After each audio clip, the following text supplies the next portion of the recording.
099,000. The reason why I asked that question in regards to who's responsible for, explaining just your history is important, because we sat on Friday and we were in a restaurant and we were having a conversation with some teachers, and the teachers were extremely frustrated, by the parents who, come to the school. They're picking up their kids, smelling like weed.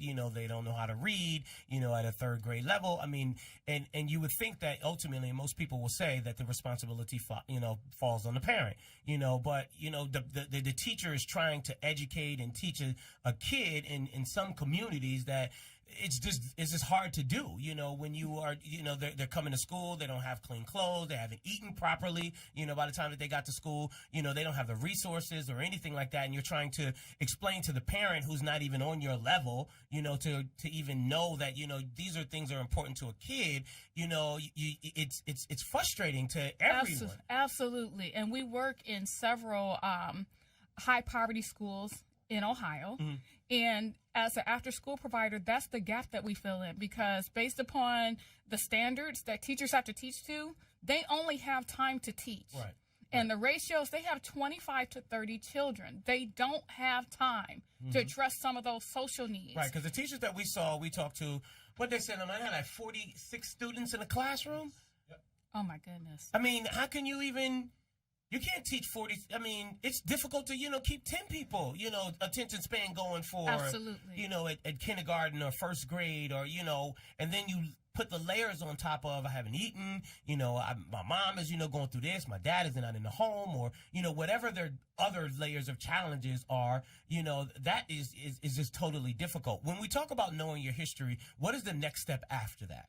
Well, you have to have all of those other core pieces in place, because to know my history, but then not to have that relevance to my daily needs, it doesn't work either. Mm-hmm. So you have to have a comprehensive program. So knowing your history, also teaching kids coping skills for how to deal with whatever kind of unfairness, because it's coming. Mm-hmm. And if you don't have the skills to deal with it, then that kind of leads to acting out in anger, giving up, and that sort of thing. Right. And then in addition to that, our programs work with the schools, within the schools, to address parent involvement and to help families build the skills that are needed to support their child's learning. Mm-hmm. We also have weekend meal programs and feed in the evening to reduce a lot of those barriers.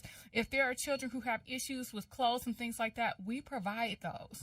So we're kind of that piece that's leveraged in the community that can pull in all these other resources to support what you can't do during the academic day. Our workforce development programs are there for families who are in between jobs or don't have meaningful employment. They can draw right into Center of Hope. So it's almost like a community center in the school, but also saying that we're not here to just give things away, right, but to affirm in you. We're giving you a start, but showing you how you can connect to your history, and we can do the things that we have done for generations past. And then mentoring and helping people process through individual situations so that they can see and connect the dots between what happened 40 years ago and how really in many cases we're in the same situation now, right, which are things that we learned through churches, decades ago. So bringing all of those pieces back, but working within the school system. We also do the same thing in the juvenile detention center down at our courts, and we do the same thing for families there. Right. And by them seeing it, and it doesn't happen overnight, right, but by being there year after year after year,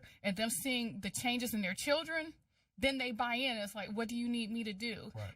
And then our question to you is, we have some things we need, but what do you want as well? Right, and how can we do this thing together? Right. 313-209-9000. Let me go to David. David, thank you so very much.